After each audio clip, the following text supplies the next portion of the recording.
این سفر قراره زندگی تو روستای گلین و معاشرت با مردم گلین رو تجربه کنم. پس با من همراه باشید. تصمیم گرفتم با قطار به شهر سنندج برم که از تهران حدود 6 ساعت راهه. از طرفی هم معاشرت با آدم‌ها تو قطار واسم جذاب‌تره. از اونجایی که ایستگاه راه آهن سنندج با شهر سنندج فاصله داره، شما باید یه ماشین سوار شید تا به خود شهر برسید. منتظر ماشین.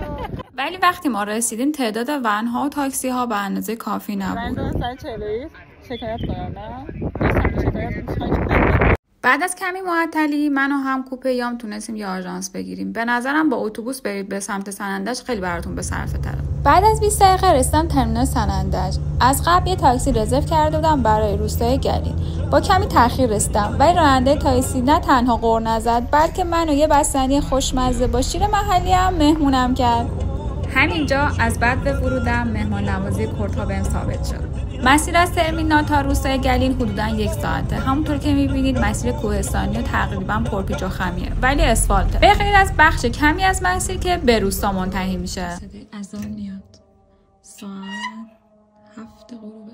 خلاصه که شب رسیدم روستا. از همون اول از دیدن نمای پلکانی روستا کلی کیف کردم. شام مهمون آقای سجادی بودم به صرف پلو و مرغ که دستپختش بی‌نظیر بود. یه انسان با محبت و بسیار خوش برخورد که اصلا حس نکردم واسه اولین بار میبینمشون. همچنان داشت به تعداد مهمونا هم اضافه میشد. مهمانان بعدی اومدن.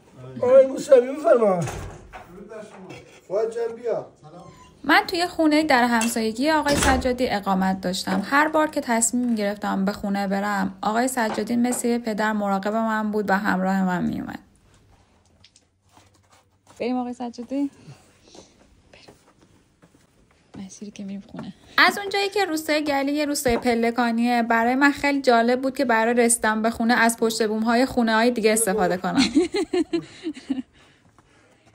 بعد از شام هم تصمیم گرفتیم یه دوره همی شبانه در اقامتگاه گلین داشته باشیم که با مدیریت آقای سجادی اداره میشه.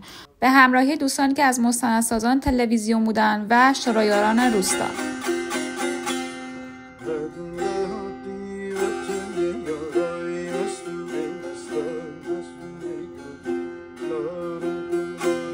آقای سجادی هم به مهمون نوازیش ادامه میداد. هر لحظه هم بشقابا رو خالی میکرد و تمیزشون میکرد که مهمون ها میوه ها و خوراکی های بیشتری رو میل کنن. تو قسمت بعد همراه هم باشین که میخوام از امنیت و اعتمادی که داخل این روستا وجود داره بیشتر براتون بگم.